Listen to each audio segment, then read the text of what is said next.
Calon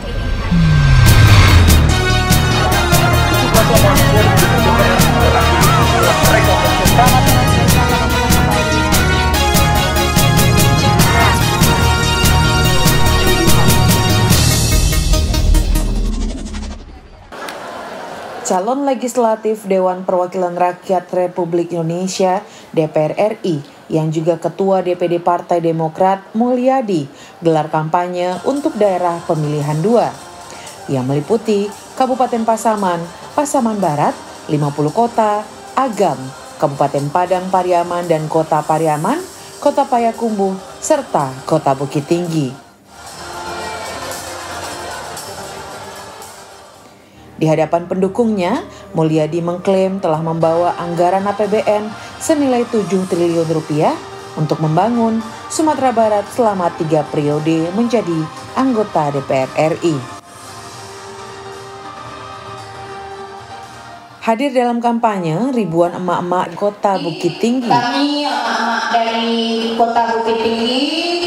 Turut hadir sejumlah tokoh adat dan pemuka masyarakat yang mengharapkan tokoh Bukit Tinggi yang pernah duduk di Senayan selama 3 periode ini untuk kembali menjadi wakil mereka di DPR RI.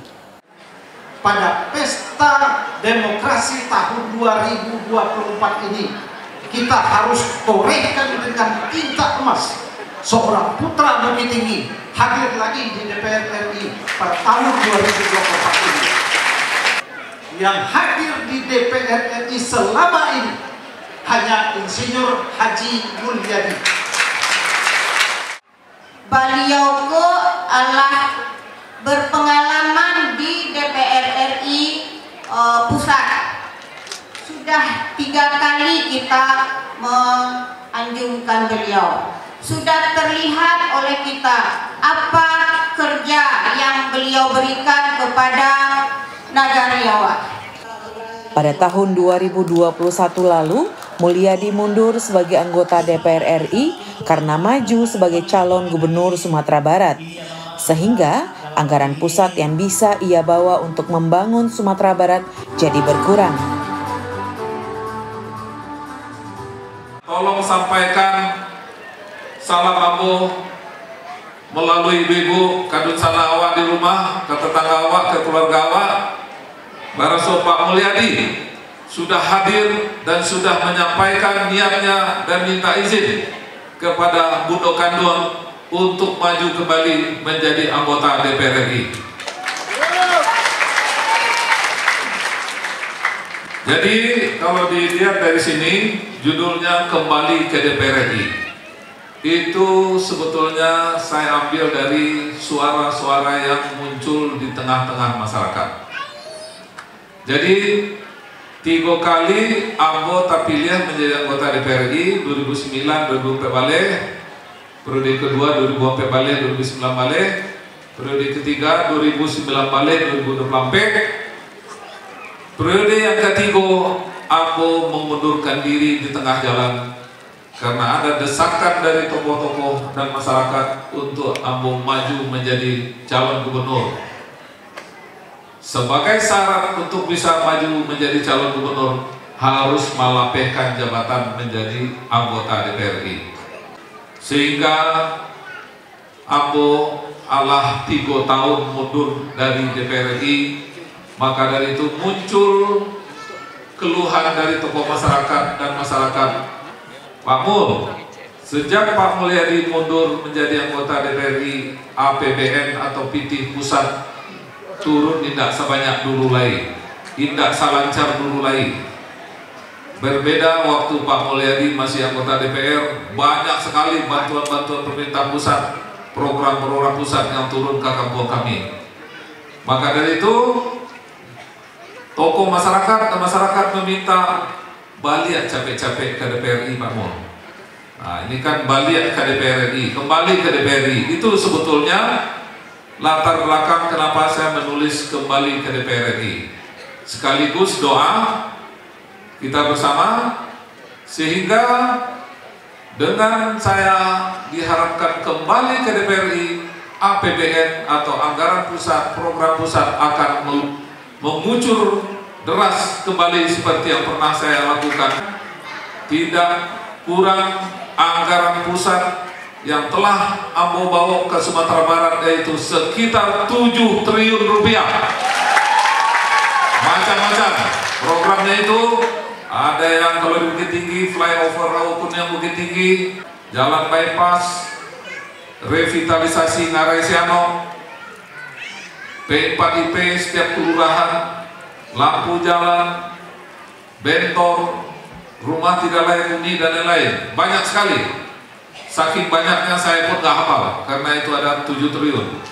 Kalau yang sudah menjadi ikon di Sumatera Barat adalah Kelok 9. Lah pernah ke Kelok 9, Bu? Lah pernah Pak foto di situ? Nah, kalau bagi orang 50 kota, dia punya tagline sendiri. Ingat Kelok 9, ingat Pak Mulyadi, katanya. Bahkan ada yang sambil bergurau, pedagang di sana bilang, kami mengganti Kelok 9 kok menjadi Kelok Mulyadi, katanya. Assalamualaikum warahmatullahi wabarakatuh. Dari Padang, Sumatera Barat, Tim Liputan TV One mengabarkan. Bukit Tinggi, Insinyur Haji Mulyadi. Terima kasih. Karena sudah mantap, kayaknya sudah bisa kita akhiri.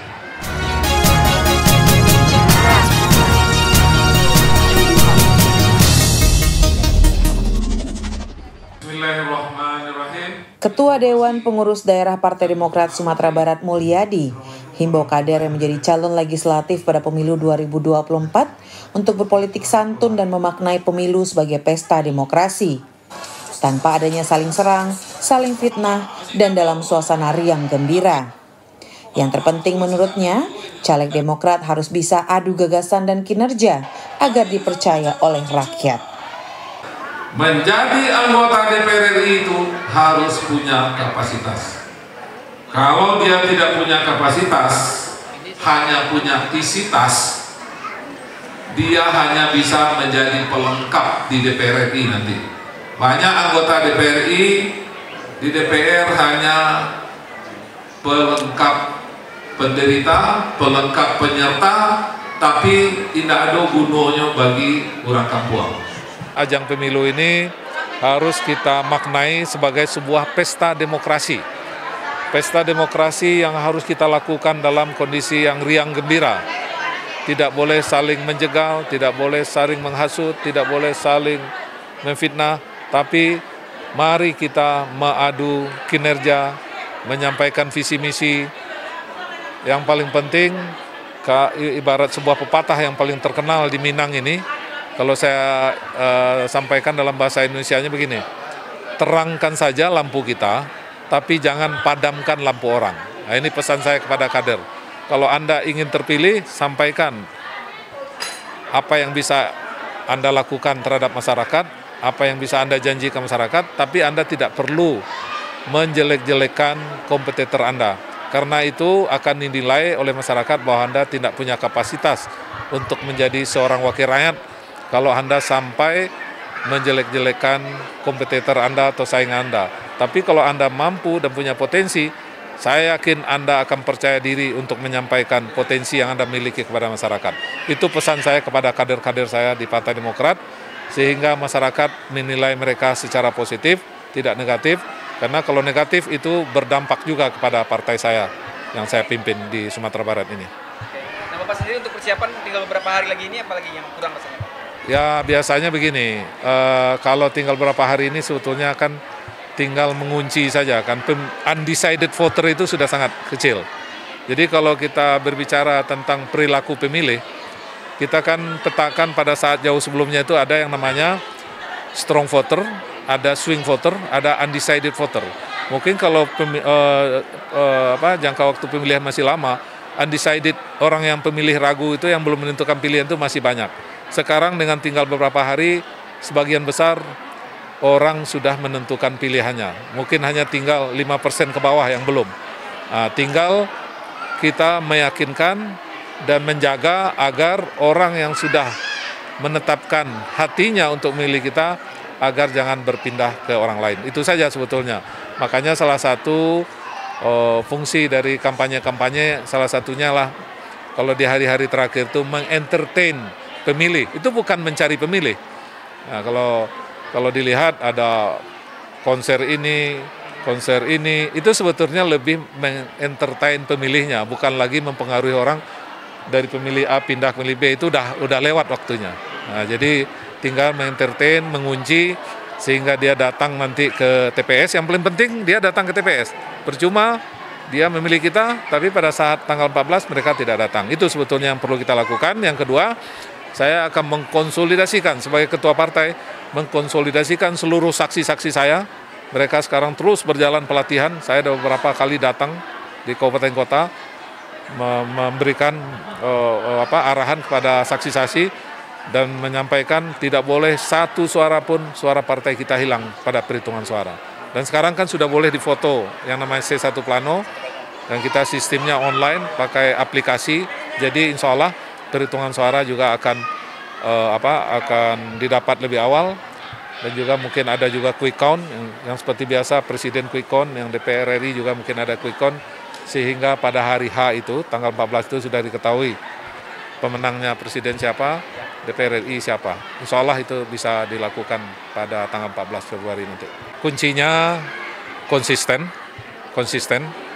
Terus yang kedua, terus menjaga konstituen, terutama strong voter kita, pemilih fanatik kita. Terus yang keempat ya tentu tawakal kepada Allah Subhanahu wa Ta'ala. Dari Padang, Sumatera Barat, Tim Liputan TV One mengabarkan.